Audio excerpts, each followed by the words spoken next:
Welcome to our weekly maritime video blog. I'm Corey Ranslam with International Maritime Security Associates.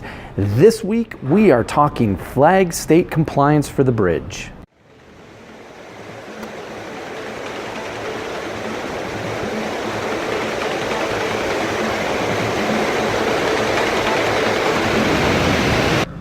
In past video blogs, we've talked about regulatory compliance from different aspects.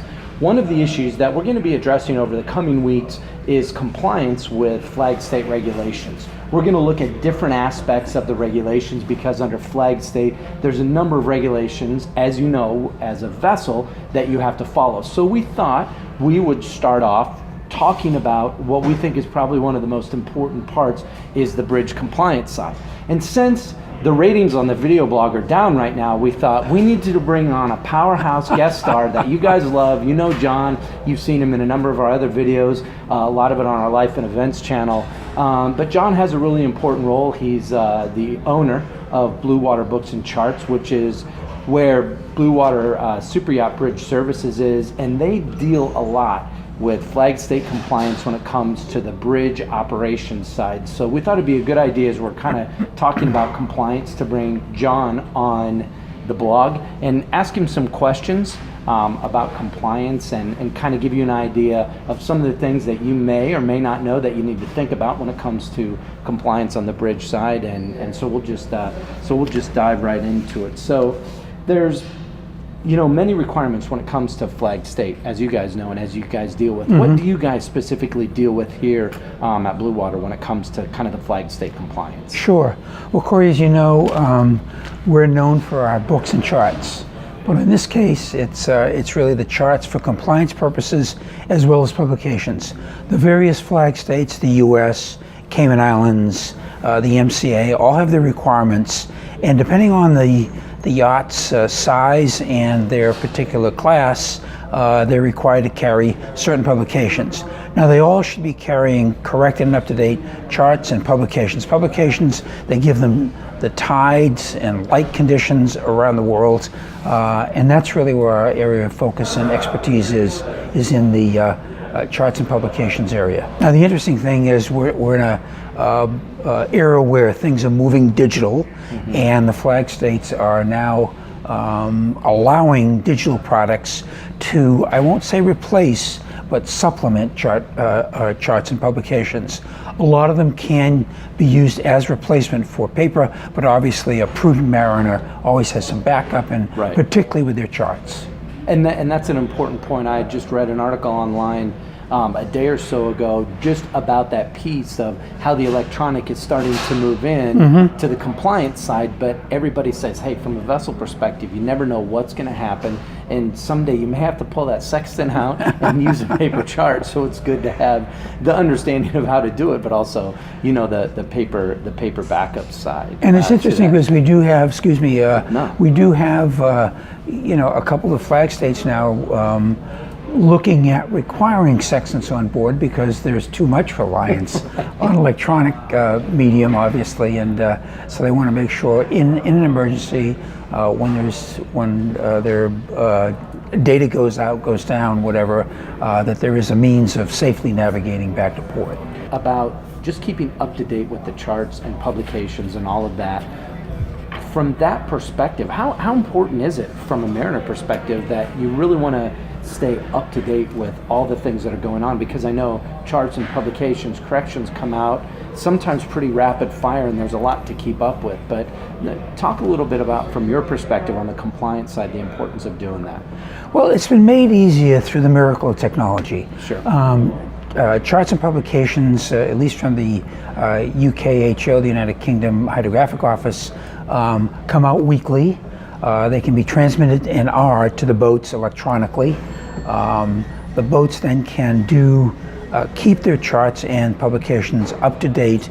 If they're electronics, they can just simply download them. It's a pretty simple process. They go onto the UKHO website and are able to download the weekly corrections. If it's paper, they're able to use software that we've provided them. They can get the corrections and print them out actually on board and then do the corrections themselves, by hand on board.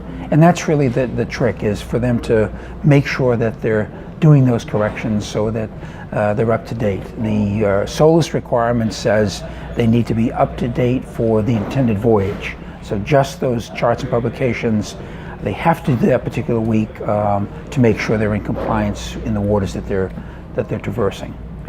Well, I did that when I was in the Coast Guard, and I remember, and I absolutely hated doing the chart corrections because we had such a huge folio of charts we had to maintain for the operational area, and so once a week you're doing chart corrections, and you're like, we're never going to use this chart, but we had to keep it updated. But it's important, because if you look at the number of potential corrections, if you let it go for 2, 3 weeks, 4 weeks, you come back and you're behind 4 to 6 weeks of corrections. That can take you a couple of days sometimes to be able to catch up. That's really the issue. That's why we hope that they'll get corrected weekly.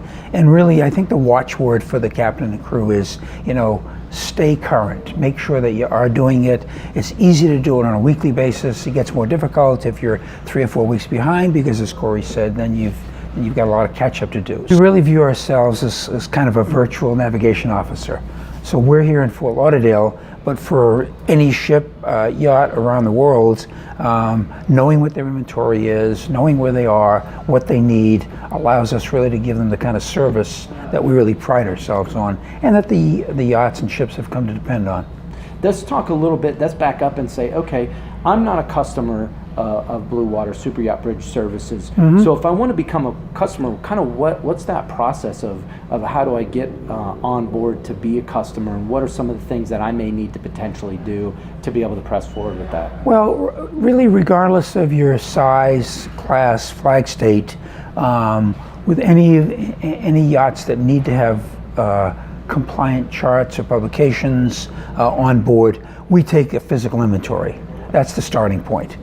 We go to the yacht, we go to the ship, take the inventory, and then we have a level set. We have a picture of what it looks like on your bridge in terms of all of the products that you're using, both electronic and paper.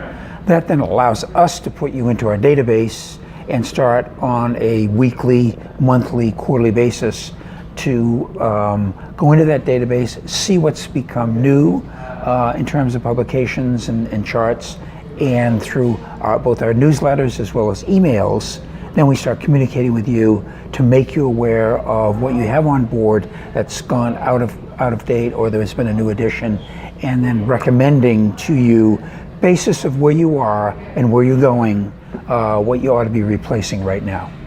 We did a video, and many of you all saw it on the Life and Events channel, where you were part of a panel discussion as part of the Miami Boat Show, and the crux of the panel discussion was talking about some of the far-flung destinations now that the large yachts are moving into, outside of just the Med, Caribbean, but some other destinations. How do you guys, as far as Bluewater Superyacht Bridge Services, figure into yachts pushing the borders and going into these remote locations? Well, it all starts with a planning process. If you're going to do some, off-piste kind of sailing and exploration, which has become, as Corey just said, much more important and much more prevalent. We have yachts right now that are down in Chile. The Arctic has become, very, very popular.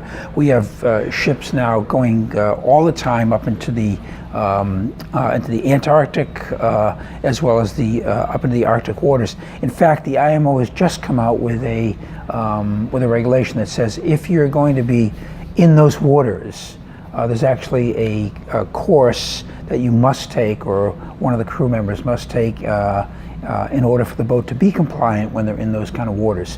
So we try and stay up on those types of regulations, give the boat, a very specific information, but more important, if you will, we're also working with them to plan charts publications that they'll need in those waters, basis of, where they're going to be.